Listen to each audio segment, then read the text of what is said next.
सी करनी कर चलो, तुम हंसो जग रोए। हम कहाँ खड़े हैं, हमारे मन की अवस्था कहाँ है। दास कई बार विनती किया है, एक दो बार नहीं।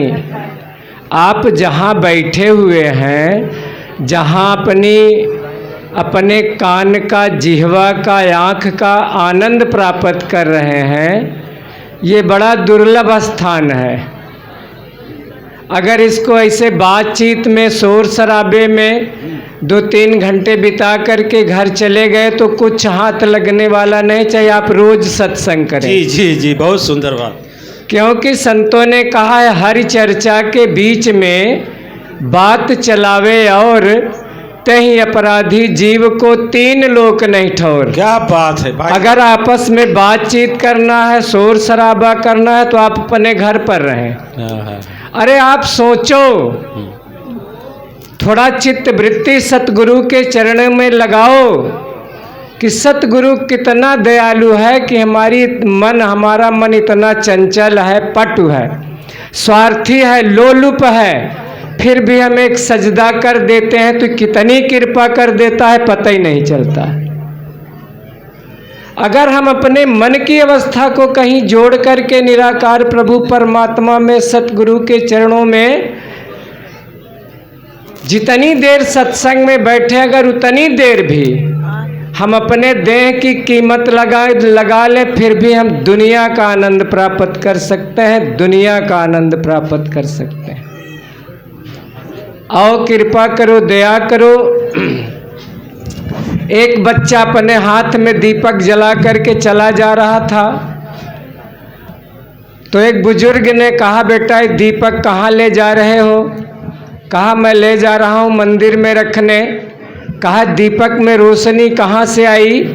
तो बच्चे के दिमाग में बात आ गई कि आदमी जो है वाक्पटु है, अभी पूछा है कि रोशनी कहाँ से आई, फिर पूछेगा दिया सलाई कहाँ से आई, फिर पूछेगा दिया सलाई कहाँ बनी, फिर उसका कौन मालिक था। तो बच्चे ने फट से दीपक बुझा दिया और बच्चे ने कहा, बाबा इसकी रोशनी कहाँ चली गई? अब बुजुर्ग चुप।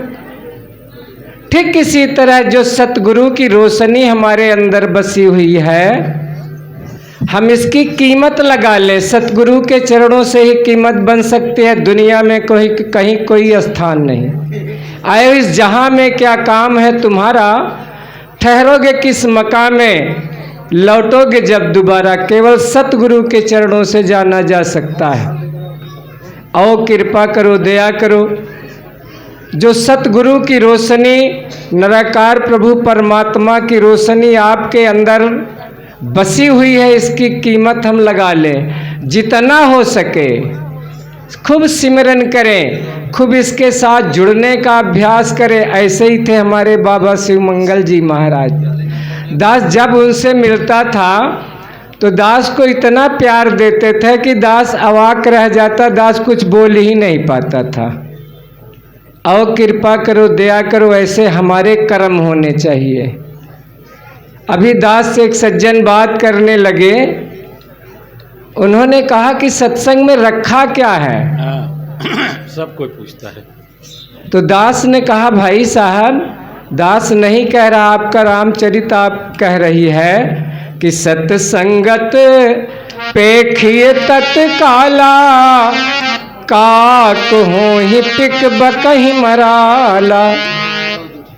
कौआ यहाँ कोयल बन जाता है, बकुला हंस बन जाता है।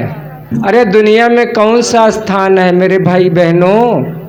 आप जब से, दास तो बड़ा खुश रहता ही, दास जब से सत्संग करने लगा, कम से कम हमारे अंदर माता पिता की कदर करनी आई। जी जी, सबसे बड़ी पत्नी अपने पति की कदर करना सीखी। बाप बेटा को पहचान रहा है, बेटा माँ बाप को पहचान रहा है। यहाँ तो अनाथालय लोग दिखा रहे हैं।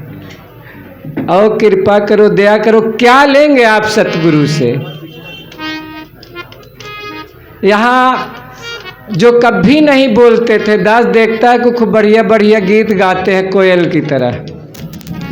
और जिनके चाल में बहुत, दास के चाल में भी बहुत गड़बड़ी थी, लेकिन जब आपके बीच आता है तो बड़ा अपने आप को जो है संभाल लेता है, कहीं हमारे अवगुण न झलकने लगे। और कृपा करो, दया करो, इसी तरह हम घर में भी रहें, संसार में भी रहें, हम जहाँ बैठे उठें गुरु की चर्चा करें, हरि की चर्चा करें, क्योंकि जीवन का ही यही लक्ष्य है। बाकी ये त्रिलोकीनाथ है, आपके घट घट की, पल पल की, क्षण क्षण की जानता है। या कोई भाई बहन आके कह दे कि महाराज जी मैं जो करता हूँ वो हो जाता है, किसी का कभी कुछ नहीं हुआ है। जो हुआ है गुरु की कृपा से हुआ है, जो करता है गुरु करता है, परमात्मा करता है। जी, जी। और कृपा करो, दया करो, दास इन्हीं शब्दों से क्षमा चाहता हुआ आपके श्री चरणों में विनती करेगा कि हमारे परम पूज्य बाबा शिव मंगल जी महाराज जैसे थे, जैसे उनका जीवन था, जैसे उन्होंने लोगों का कल्याण किया, हम भी अपने मन में संकल्प करें कि अगर साल में एक भी जीव को सत्संग से जोड़ दें तब भी हमारा बहुत कल्याण हो जाएगा। प्यार से बोलो धन्य निरंकार जी।